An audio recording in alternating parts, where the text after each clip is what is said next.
تو دو جنگیں ہوئی ہیں, جنگ جمل اور جنگ صفین. اب ایک اور بات ہے, تاریخی حقیقت ہے کہ دو جنگوں کے بعد حضرت علی رضی اللہ تعالی عنہ کو خوارج نے شہید کر دیا. یہ وہی خوارج جو حضرت عثمان کے قاتل تھے. انہوں نے شہید کس کو کیا؟ حضرت علی کو. حضرت علی کی شہادت کے بعد حضرت حسن رضی اللہ تعالی عنہ کی 6 مہینے تقریباً خلافت رہی ہے.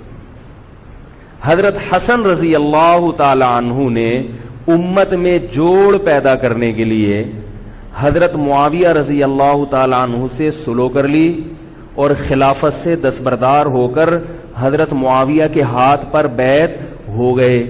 لوگوں نے حضرت حسن سے یہ کہا کہ یہ تو عار اور ذلت کی بات ہے کہ آپ کے والد نے جس کے خلاف 2 جنگیں لڑی ہوں تو آپ اپنے والد کی جس سے دشمنی رہی ہو بیٹا اس سے بیعت ہو رہا ہے.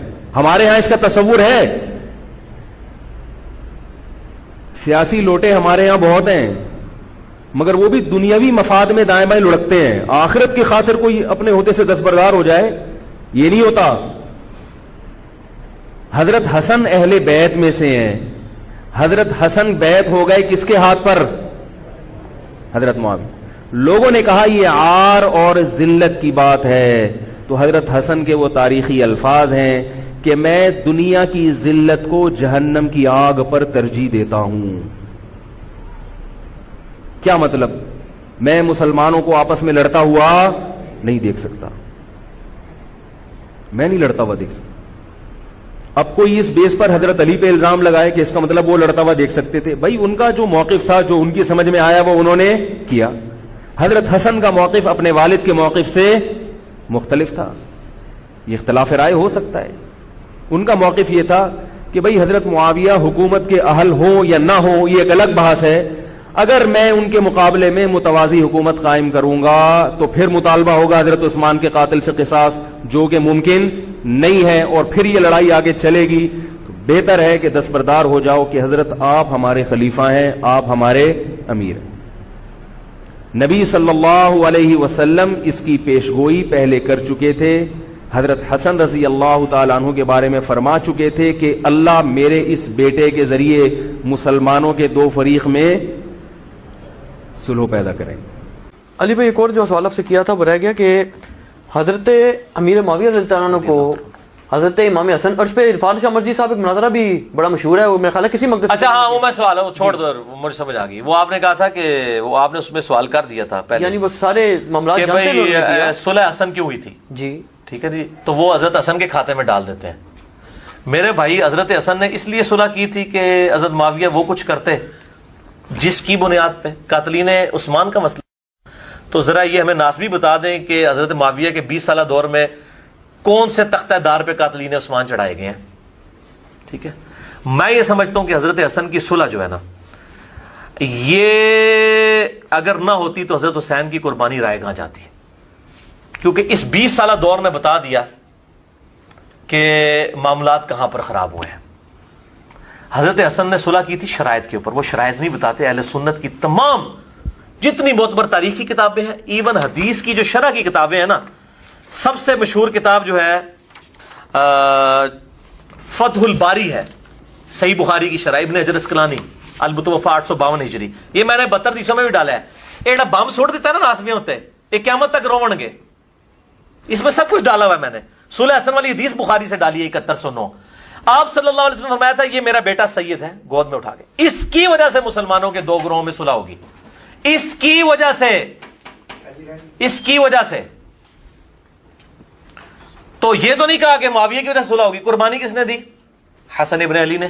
اس کی وجہ سے صلح, یہ قربانی کرے گا, اپنی مسند چھوڑ دے گا جس پہ امت نے چنا تھا. تو انہوں نے صلح کی. اس کے ساتھ شرائط 7109 نمبر حدیث بخاری فتح الباری میں اس کی آپ پڑھ لیں, وہ ساری شرائط تھیں. اور کئی شرائط ہیں, موٹی موٹی شرائط میں نے اس میں لکھی ہیں. الاستیاب ابن عبد البر کی کتاب میں موجود ہے. الاصابہ ابن حجر اسقلانی کی 8000 صحابہ کی جو اسد الغابہ کی انہوں نے شرح لکھی ہے الاصابہ, اس میں موجود ہے. البدایہ والنہایہ ابن کثیر میں موجود ہے. اور فتح الباری میں اسی حدیث 7109 کے تحت جس میں کہتے ہیں نہیں حسن نے پیسے لے کے صلح کی ہے, وہ الفاظ تو پڑھیں کہ انہوں نے کس طرح, انہوں نے پورے الفاظ اس پہ کلیئر کیا. بھی ٹائم نہیں جس کو شوق ہو یہ پڑھے. پیسے لے کے صلح کی ہے. وہ تو انہوں نے ساری کے سارے معاملات کو پوائنٹ آؤٹ کیا ہے کہ اس وقت کیا ہو رہا تھا, کس طریقے سے گورنر جو ہے وہ خریدے جا رہے تھے. بہرحال یہ صلح کی شرائط سنیں. نمبر 1, حضرت معاویہ اللہ کی کتاب, رسول اللہ صلی اللہ علیہ وسلم کی سنت اور خلفائے راشدین کے طریقے کے مطابق نظام میں حکومت چلائیں گے. چلایا ہے انہوں نے نظام حکومت, اللہ کی کتاب کے مطابق چلایا. صحیح مسلم میں پڑھ کے سنا دیتا ہوں, آپ تو یہ کریٹیکل حدیث ہے نا, لہٰذا میں مسلم سے سناتا ہوں کہ اللہ کی کتاب کے مطابق چلا ہے کہ نہیں. صحیح مسلم 4776. عمر بن عاص کو آ کے ایک بندہ کہتا ہے, بڑی لمبی حدیث ہے, کہ آپ ہمیں اطاعت امیر کے اوپر حدیثیں سناتے ہیں, اور آپ کے چچا کا لڑکا معاویہ جو ہمارا حکمران ہے, یہ تو ہمیں کہتا ہے کہ ہم لوگوں کو ناحق قتل کریں اور لوگوں کا مال ناحق طریقے سے ہڑپ کریں. جبکہ اللہ تعالیٰ سورۃ النساء کی آیت نمبر 29 میں کہتا ہے کہ اے ایمان والو, لوگوں کا مال ناحق طریقے سے ہڑپ مت کرو اور ایک دوسرے کو قتل مت کرو. اب بتائیے ہم اللہ کی مانیں یا معاویہ کی مانیں؟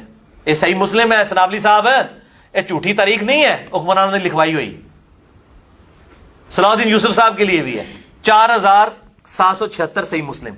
تو عمر بن عاص نے بھی سر جھکا لیا, خاموش ہو گئے تھوڑی دیر کے لیے. پھر کہا جی معاویہ کی اطاعت کرو اللہ کی اطاعت کے اندر, اور جس میں وہ اللہ کی اطاعت سے باہر ہو تم اس کی نافرمانی کرو. تو یہ پہلی شرط کا میں نے آپ کو انجام بتا دیا ہے کہ جی کتاب اللہ اور سنت کے مطابق, کتاب اللہ کے مطابق عمل ہوا. اچھا جی, دوسرا, اپنے بعد کسی کو جانشین مقرر نہیں کریں گے اور امت کو خلیفہ کے لیے انتخاب کو شورا پہ چھوڑیں گے. یہ بھی خلفائے راشدین کی سنت تھی, چھوڑی. بخاری اٹھا کے دیکھ لیں کہ اپنی زندگی میں تلوار کی زور کے اوپر اور زبردستی جو ہے وہ بیعت لینا شروع کر دی. صحیح بخاری 4827 نمبر حدیث ہے. مروان بن حکم نے کہا کہ امیر المومنین معاویہ بن ابی سفیان کو اللہ تعالیٰ نے یہ بات سجھائی ہے امت کے وسیع تر مفاد میں, وہ چاہتے ہیں اپنے بعد اپنے بیٹے کو خلیفہ نامزد کر دیں. اور حاکم میں اور سنن نسائی الکبریٰ میں موجود ہے جس طرح کہ ابو بکر نے عمر کو کر دیا تھا. دیکھو عمر بیٹے تھے ابو بکر کے. یہ پوری روایتیں, میں پھر اور پاسے ٹور پاؤں گا, جس کو شوق ہے یہ پڑھیں. میں نے اس میں یہ ساری روایتیں لکھی ہیں میرے بھائیوں, ساری کی ساری روایتیں. تو یہ ان لوگوں نے دھوکہ دیا ہے, اور یہ کوئی انہوں نے پھر شورا کے اوپر نہیں چھوڑا, زبردستی جو ہے وہ امت کے اوپر وہ سب کی ساری چیزیں جو ہیں وہ مسلط ہو گئی. اس کے بعد سنیں تیسری شرط, سیدنا علی کی جماعت کے لوگ جو صلح کے بعد ہتھیار ڈال چکے ہیں, یہاں پہ بھی پیپلز پارٹی کی حکومت آتی ہے, مسلم لیگ کے لوگ فارغ, مسلم کی حکومت آئی, پیپلز پارٹی کے لوگ فارغ. انہوں نے کہا ساڑھے لوگوں نے تو ان سے انتقامی کارروائی نہ کی جائے, اور انتقامی کارروائیوں کی ایک پوری داستان ہے. اس سے بڑا کیا انتقام ہے کہ دور میں لعنت کی جائے صحابہ کرام پر, ممبروں پہ, سیدنا علی پر, نعوذ باللہ. اور چوتھا کہ آل محمد کے لیے خمس, جو مال غنیمت میں سے, مال فے میں سے حصہ جو اللہ نے قرآن میں مقرر کیا سورۃ الانفال کے اندر, وہ آل محمد کو ملے. کہتے ہیں وظیفہ لگ گیا تھا حضرت حسن کا, او وظیفہ پائی معاویہ نے نہیں لایا, وہ اللہ نے لایا ہے, اہل بیت دا. دیکھو فراڈ کرتے ہیں لوگوں کو صحیح بات بتائیں, مطلب جھوٹی وکالت تو نہ کریں نا, سچی وکالت کریں. یہاں صلح سے ایک بات میرے مائنڈ میں آ گئی کہ اہل سنت کا نام لینے والے, اہل سنت کا پرچار کرنے والے, میں نام نہیں لیتا کسی کا, خود کو اہل سنت کے بڑے وہ دعوے دار بھی کہلواتے ہیں, اور خود کو کہتے ہیں کہ ہم سے بڑھ کر کون ہے, حضور کی اہل بیت اطہار کی محبت کو, مودت کو, تعظیم کو, توقیر کو, ان کے پروٹوکول کو, ان کے آداب کو, ان کے حقوق کو بیان کرنے والا ہم سے بڑھ کر کون ہے. لیکن جب تقریریں کرتے ہیں تو کہتے ہیں کہ جی امام حسن علیہ السلام نے معاویہ بن سفیان سے, ابو سفیان سے جو صلح کی تھی, اس کے بعد وہ کہتے ہیں کہ معاذ اللہ, معاویہ بن ابی سفیان جو تھے وہ کہتے ہیں کہ وہ 5ویں خلیفہ راشد بن گئے تھے, نقل کفر نباشد. اور اہل سنت کے نام لیوا بڑی پگڑیاں پہننے والے, بڑے جبے کبے پہننے والے, ان کی بات کر رہا ہوں. معاویہ بن ابو سفیان کو وہ کہہ رہے ہیں کہ وہ 5ویں خلیفہ راشد بن گئے تھے, معاذ اللہ استغفر اللہ. امام حسن علیہ السلام کو درمیان سے نکال رہے ہیں, یعنی 5ویں خلیفہ راشد کیسے بن گئے مولوی جی؟ کچھ حیا ہوتی ہے, کوئی شرم ہوتی ہے مولوی صاحب؟ نہ یہ کام میں کرنے نہیں دوں گا. کس صلح کی بات کرتے ہو؟ اس پہ الگ سے میرا 2.5-3 گھنٹے کا لیکچر جو ہے وہ ریکارڈ ہو چکا ہے, وہ اللہ کے فضل و کرم سے ان قریب اپلوڈ ہو جائے گا. لیکن یہاں میں برسبیل تذکرہ ایک بات کرنا چاہتا ہوں. کون سی صلح؟ ایک صلح کفار میں اور حضور علیہ السلام کے ساتھ بھی ہوئی تھی, جس کو آپ صلح حدیبیہ کہتے ہیں. تو اس کا کیا مطلب ہے کہ وہ جو کفار تھے وہ بھی حق پہ تھے, کہ حضور علیہ السلام نے ان کے ساتھ صلح کی، شرائط طے کی، اس کا مطلب کفار بھی حق پہ ہو گئے. یہ ضروری نہیں ہوتا کہ جن فریقین کے درمیان صلح ہو رہی ہے کہ وہ دونوں ہی حق پہ ہوں. یہ بالکل نہیں ہوتا. نہ کوئی قاعدہ ہے، نہ کوئی قانون ہے، نہ کوئی دستور ہے، نہ کوئی آئین ہے، نہ کوئی لا ہے کہ ہر صلح کرنے والے دونوں فریق جو ہیں وہ حق پہ ہوں گے. اب میں اس صلح کی بات بتاتا ہوں آپ کو. بلکہ یہ جو آپ نے کہا کہ وہ 5ویں خلیفہ راشد ہو گئے، معاذ اللہ، نقل کفر نباشد. آقا علیہ السلام نے فرمایا تھا کہ میرے بعد خلافت 30 سال ہوگی. تو کیا 30 سال خلافت امام حسن علیہ السلام کو درمیان سے نکال دیا جائے تو ہوتی ہے؟ مولوی صاحب، خلیفہ راشد امام حسن ابن علی علیہ السلام تھے. معاویہ بن ابو سفیان خلیفہ راشد نہیں تھا، وہ بادشاہ تھا، وہ ملوکیت تھی. تاجدار کائنات کے بے شمار فرمان پڑھے ہوئے ہیں، میں نے کئی بار یہ بیان کیے. اس پہ میرا الگ سے لیکچر بھی موجود ہے. آپ کس دنیا میں رہتے ہیں؟ خود کو اہل سنت کے ٹھیکیدار کہتے ہیں. سنیت وہ ہے جو میں آپ کے سامنے بیان کرنے لگا ہوں. اگر آپ اس کو صلح اور معاذ اللہ کہتے جی امام حسن علیہ السلام نے معاویہ بن ابی سفیان کے ہاتھ میں بیعت کر لی تھی. استغفر اللہ، نقل کفر نباشد.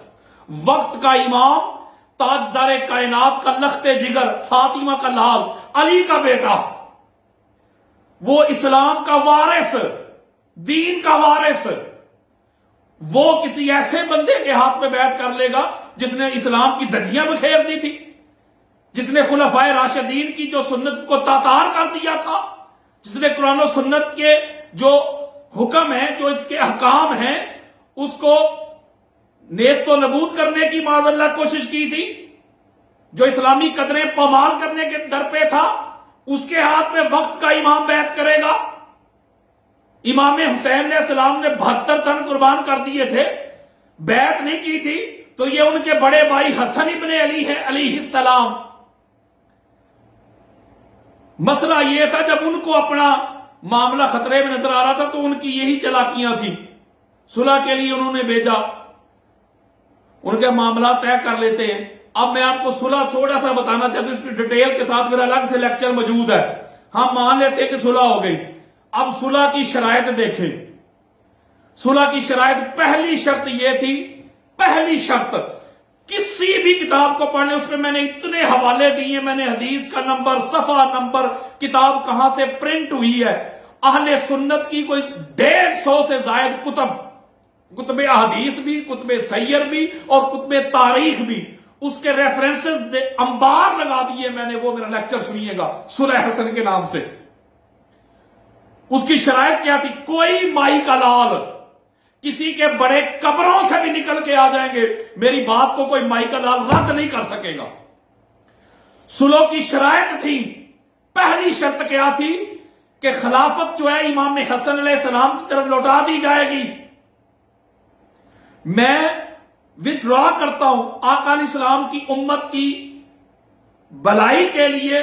کہیں ان کو یہ جو خون ریزی ہے، ان کو جو بے جا قتل کیا جا رہا ہے، اس کی وجہ سے چونکہ آپ شہزادہ امن تھے تو آپ نے کہا میں چھوڑتا ہوں دنیا تیرے لیے، لیکن شرائط طے کر لیتے ہیں. صلح کی شرائط طے کی گئی. پہلی شرط یہ تھی کہ خلافت امام حسن علیہ السلام کی طرف لوٹائی جائے گی.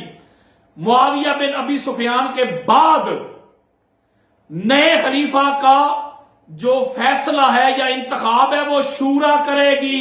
مولوی صاحب ذرا کانوں کی میل صاف کر کے سنو.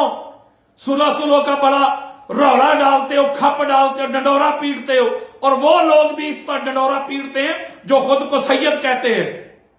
میں نام نہیں لیتا کسی کا، خود کو سید سادات کہتے ہیں اور کہتے ہیں ہم سید ہیں، ہم حسن علیہ السلام کی آل اولاد ہے. اور حسن علیہ السلام کی آل اولاد کے دعوے کر کے تو قصیدے پڑھتے ہو جو ساری زندگی امام حسن سے لڑتے رہے، مولا علی سے لڑتے رہے. اور حضور علیہ السلام فرما رہے نہ حضور فرما رہے علی سے لڑنا، زہرا سے لڑنا، حسن سے لڑنا، حسین سے لڑنا، محمد سے لڑنا ہے صلی اللہ علیہ وآلہ وسلم. اس کا مطلب ہے تم حسنین کریمین کے دشمنوں کے قصیدے نہیں پڑھ رہے مولوی جی، ملا جی، مفتی جی. تم تاجدار کائنات کے دشمنوں کے قصیدے پڑھ رہے ہو. تم حضور سے لڑنے والوں کے